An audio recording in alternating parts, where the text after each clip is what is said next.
제가 가끔 하는 이야기가 있는데 성경을 읽으면서 참 좋았던 게 뭐냐면요. 참 별것 아닌 사람들, 보잘것없는 사람을 통해서 크고 위대한 일을 행하시는 하나님이시라는 거. 이것을 성경을 통해서 발견하게 되거든요. 그게 저한테는 참 위로와 소망이 많이 되었습니다.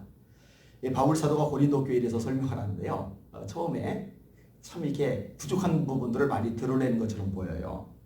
26절에 보니까 형제들아 너희를 부르심을 보라. 육체를 따라 지혜로운 자가 많지 아니하며 능한 자가 많지 아니하며 문벌 좋은 자가 많지 아니하도다. 지혜로운 자가 많지 않다라는 얘기는 뭐 지금식으로 따지면은 고학력자가 별로 없다고 보시면 돼요. 많이 공부한 사람들이 별로 없는 거예요.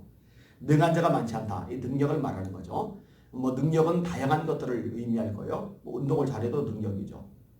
뭐 기술 같은 것들이 있어도 능력이죠. 경제력 같은 거 그런 것도 능력이죠. 아무튼 이게 능력 있는 사람, 능한 사람이 별로 없다는 거예요. 그 다음에 문벌 좋은 자가 많지 않다. 이 문벌, 집안을 얘기하는 거죠. 명문가가 별로 없는 거예요. 연약한 집안들이 굉장히 많이 있는 거예요. 그러니까 이 고린도 교회 성도들은요, 전반적으로 볼 때 사회 상류층보다는 중하류층이 더 많은 그런 구조라고 생각을 해보실 수가 있는 거죠. 그런데 다음에 이어지는 말씀이 참 놀랍습니다. 그러나 하나님께서 세상에 미련한 자들을 택하사 지혜로운 자들을 부끄럽게 하려 하시며 세상에 약한 것들을 택하사 강한 것들을 부끄럽게 하려 하시고 세상에 천한 것들과 없는 것들과 멸시받는 것들을 택하사 있는 것들을 폐하려 하시나니 이는 아무 육체도 하나님 앞에서 자랑하지 못하게 하려 하심이니라. 하나님이 어떤 분이냐? 미련한 자를 통해서 지혜로운 자를 부끄럽게 하려 하신다는 거예요. 이게 왜 가능하죠? 하나님이 지혜의 주인이시거든요. 하나님이 지혜를 주시면 되는 거거든요. 베드로는 학력이 없어요. 저학력자입니다. 근데 베드로가 설교를 하는데 이 설교의 수준이 높아요. 그래서 성경이 뭐라고 기록하느냐? 사람들의 반응인데 학력 없는 범인으로 알았다가 학문 없는 범인으로 알았다가 놀라는 거예요. 어떻게 저렇게 말을 할 수가 있지? 그 지혜를 누가 주느냐? 하나님이 주신 거죠. 사도행전 6장에 보니까 성령이 충만하니까 두 가지 충만이 따라와요. 하나는 믿음 충만, 또 하나는 지혜 충만. 스데반이 지혜가 충만하니까 그 당시에 공부 많이 하는 사람들, 철학자들, 변증가들 그들하고 대화를 하면서 논쟁을 벌이는데요. 스데반을 이기는 사람이 아무도 없는 거예요. 하나님이 스데반에게 지혜를 주신 거죠. 자, 그 다음에 약한 자를 통해서 강한 자를 부끄럽게 하신다. 성경에 이런 얘기도 굉장히 많이 나와요. 다윗과 골리앗의 싸움. 누가 봐도 골리앗이 크죠. 강하죠. 누가 봐도 다윗이 작죠. 약하죠. 이거는 게임이 되지를 않아요. 그런데 골리앗은 전신 무장을 했고 배틀지만은 창을 가졌고 전쟁 경험이 풍부하고 누가 봐도 골리앗이 강한데 전쟁 경험도 없고 사울의 갑옷도 안 맞아서 맨몸으로 나오고 칼이나 창이나 반필 없이 겨우 몰매를 가지고 왔는데 다윗이 던진 몰매 돌이 골리앗의 이마에 박히면서 쓰러져요. 골리앗의 칼을 빼서 그 칼로 골리앗을 죽여요. 이렇게 되게 만드시는 분이 누구냐? 하나님이시라는 거죠. 기드온의 300용사, 미디안, 아말렉, 동방 사람들 13만 5천 명입니다. 그러니까 1대 400명꼴의 비율이에요. 1대 400명꼴의 비율. 무슨 수로 1대 400명의 싸움에서 이깁니까? 기드온이 300용사가 약해요. 그런데 하나님이 역사하시니까 약한 자를 통해서 강한 자를 부끄럽게 하려 하시잖아요. 이게 하나님의 능력이거든요. 1858년에 한 아이가 태어났는데 약해요. 수화마비 때문에 다리를 절어요. 시력이 극도로 안 좋아요. 게다가 천식까지 심한데 얼마나 천식이 심하느냐? 후 하고 바람을 불어서 촛불을 꺼야 되는데 생일잔치에 자기 케이크에 있는 촛불조차도 끄지 못할 만큼 이 폐활량이 엉망진창이에요. 누가 봐도 얘는 오래 살기 힘들 것 같아요.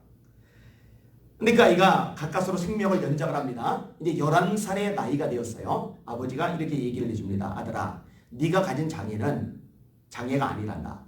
네가 만약 전능하신 하나님을 믿고 신뢰하고 따른다면 그리고 하나님이 너를 도와주신다면 오히려 너의 장애 때문에 모든 사람이 너를 주목할 것이고 너는 진실로 역사에 신화 같은 기적을 남기는 놀라운 삶을 살게 될 거야.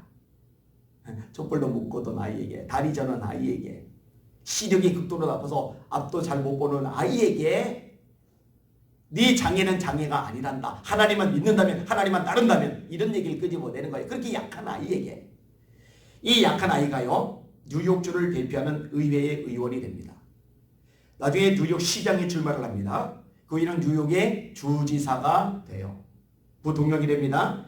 그리고 미국의 역사상 가장 어둡던 시대라고 일컬어지는 그 시대에 미국의 대통령이 돼서 미국을 재건하는 데 큰 역할을 해요. 1906년도에 노벨상까지 수상합니다. 테오도르 루즈벨트 대통령의 실제 이야기입니다.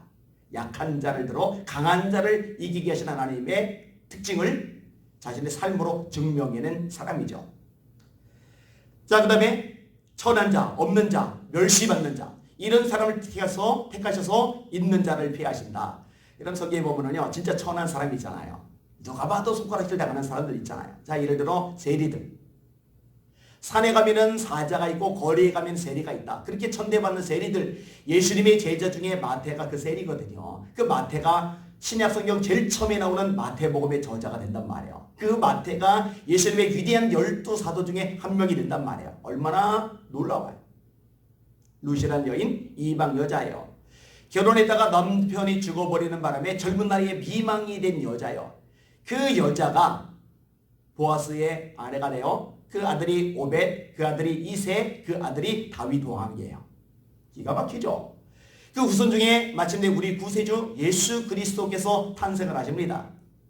정말 천대받는 여잔데, 손가락질 당하는 여잔데, 사람 대접받기 힘든 여잔데 하나님이 그를 얼마나 높이시고 위대하게 만드셨는지 몰라요. 말씀을 정리합니다. 왜 하나님이 이런 일을 하실까? 이는 아무 육체도 하나님 앞에서 자랑하지 못하게 하려 하시느니라. 내가 잘나서 뛰어나서 지혜로워서 눈물이 좋아서 남들보다 훌륭하고 탁월해서 된 게 아니라 이건 하나님의 은혜입니다. 이건 하나님의 축복입니다. 누구도 자랑하지 못하고 영광을 하나님께만 돌리게 만드시는 하나님의 섭리, 하나님의 계획, 하나님의 역사심이거든요. 오늘 설교 제목 약한 자를 쓰시는 하나님. 그 하나님이 저희 하나님, 여러분의 하나님이십니다. 그 하나님 붙잡으시고 날마다 승리하시고 날마다 하나님의 영광과 능력과 살아계심을 세상의 여러분의 삶으로 증명하시는 그런 멋진 인생이 되시기를 예수님의 이름으로 축원합니다. 기도합니다. 하나님 감사합니다. 하나님이 계셔서 정말 다행입니다. 하나님이 계셔서 정말 감사합니다. 하나님, 우리는 미련하지만, 우리는 약하지만, 우리는 가진 것 없고 초라하지만 하나님이 우리 아버지가 되시니 그 하나님의 능력을 힘있고 승리하게 하여 주시옵소서. 그 하나님 믿고 담대하게 하여 주시옵소서. 날마다 주님의 이름으로 전진하며 하나님의 영광을 선포하는 능력의 삶이 되도록 은혜 베풀어 주시옵소서. 이 모든 말씀 예수님 이름으로 간절히 기도하옵나이다. 아멘. 주기도 원하십니다.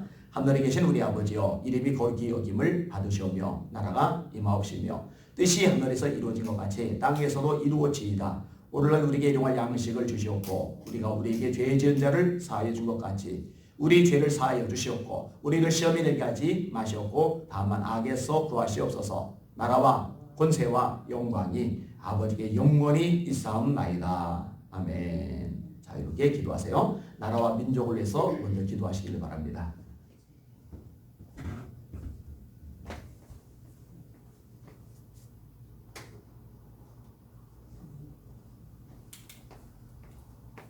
예수 나의